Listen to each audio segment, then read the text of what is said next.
नमस्कार. साखी कहे कबीर, कबीरांचे दोहे आणि त्याचं स्वैर मराठी रूपांतर. हे रूपांतर केलेलं आहे सौ मनीषाताई अभ्यंकर यांनी. आजचा आपला भाग चाललाय 329वा, प्रकरण चाललंय 61वा. गुरु सिस हे राकव अंग. दोहे आज आपण घेणार आहोत 19 ते 21. प्रथम आपण 19वा दोहा ऐकूयात. कबीर सूरज चांद कै, उदय भय सब देह, गुरु गोविंद के बिनु मिले, पलट भय सब खेह. कबीर सूरज चांद कै, उदय भय सब देह, गुरु गोविंद के बिनु मिले, पलट भय सब खेह. दोह्याचा अर्थ ऐकूयात. कबीर म्हणतात की सूर्य आणि चंद्राच्या उदयाप्रमाणे शरीरांची उत्पत्ती झाली, परंतु गुरु आणि गोविंद यांच्याशिवाय सर्व शरीर पुन्हा धूळ बनली. ब्रह्मदेवाने सृष्टी निर्माण केली, सूर्य चंद्रादी ग्रह तारे निर्माण केले, वनस्पती सृष्टी निर्माण केली आणि मग सर्व प्राणी मात्रांची शरीरं निर्माण झाली. काळचक्राप्रमाणे शरीर वाढत जातं आणि अखेर मृत्यू पावतो. हा सृजन पावलेल्यांचा धर्म आहे. याच शरीराच्या साहाय्याने प्राणी मात्र पुन्हा आपली मूळ स्थिती प्राप्त करून घेऊ शकतात. मग त्यासाठी गुरूंचा उपदेश आणि गोविंदाचे आशीर्वाद यांची आवश्यकता आहे. जन्माला येऊन गुरु आणि गोविंद यांची प्राप्ती करून घेतली जर नाही तर आयुष्य निरर्थकच ठरतं. आणि खरं तर आहेच आहे ना, आयुष्य निरर्थकच आहे. मराठी साखी ऐकूयात या दोह्यावरची.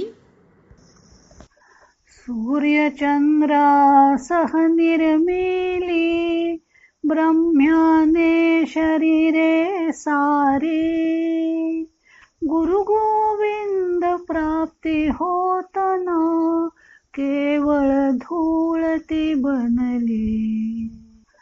सूर्यचंद्रा सह निर्मिली, ब्रह्म्याने शरीरे सारी, गुरु गोविंद प्राप्ती होतना, केवळ धूळती बनली. पुढचा 20वा दोहा ऐकूयात. कबीर घाणी पीडते, सद्गुरु लिए छुड़ाई, परापुर भली भावनी, परगट होई आई.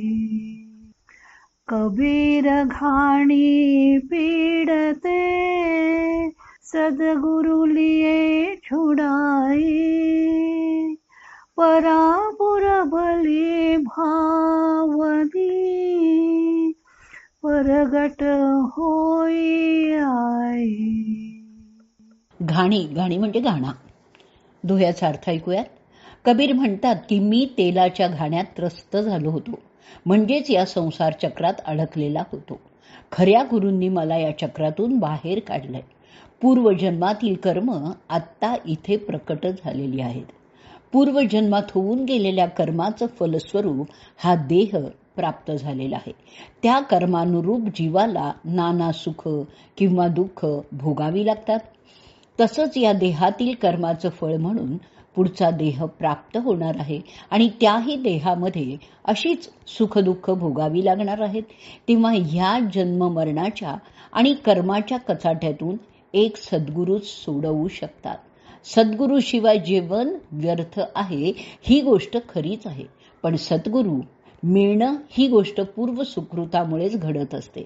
पूर्वजन्मीचं कर्म तेवढं बलशाली नव्हतं की त्यामुळे त्यावेळी सद्गुरू प्राप्ती झाली नव्हती, परंतु या देहाने तरी चांगली कर्म करून भविष्यातील सुकृत बलशाली बनवावं.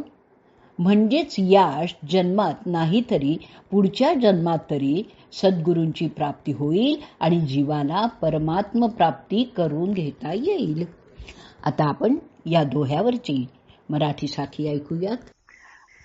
तेलाच्या घाण्यामध्ये पिसता सद्गुरु ते सोडविती. पूर्व सुकृत असे जरी तर सद्गुरु ही मग मिळती. तेलाच्या घाण्यामध्ये पिसता सद्गुरु ते सोडविती. पूर्व सुकृत असे जरी तर सद्गुरु ही मग मिळती. पुढचा दोहा ऐकूयात. 21वा. कबीर कुकर भूकता कुरंग पीछे धाई. करमी सतगुरु पाइया जिने भैलिया छुड़ाई. कबीर कुकर भूकता कुरंग पीछे धाई. करमी सतगुरु पाइया जिने भैलिया छुड़ाई. अर्थ ऐकूयात. कबीर म्हणतात की भुंकणारा कुत्रा हरणाच्या पाठीमागे लागला म्हणजेच संसारातील वित्पत्ती जीवाच्या मागे लागल्या. परंतु कर्मशील व्यक्तीला गुरु मिळताच त्यांनी मला संसारातील विपत्तींपासून वाचवलेलं आहे. या दोह्यात कबीरांनी दुःखांना भुंकणाऱ्या कुत्र्याच्या स्वरूपात प्रस्तुत केलेलं आहे. कुत्रा मागे लागला की हरिण जीव मुठीत धरून पळतं. तसंच मनुष्य दुःखरूपी कुत्र्यापासून स्वतःला वाचवण्यासाठी आयुष्यभर प्रयत्न करीत असतो. पण विपदांची मालिका काही संपत नाही आणि शेवटी जर सद्गुरू प्राप्त झाले तरच ते या दुःखाच्या ससेमिऱ्यातून सुटका करतात. आता आपण याच दोह्यावरची मराठी साखी ऐकूयात आणि या साखी बरोबरच आजचा भाग आपण इथेच संपवूयात. कबीर सांगे श्वान भुंकत हरणा मागे जाई. सद्गुरु प्राप्त होती तेव्हा विपत्ती न उरती काही. कबीर सांगे श्वान भुंकत हरणा मागे जाई. सद्गुरु प्राप्त होती तेव्हा विपत्ती न उरती काही.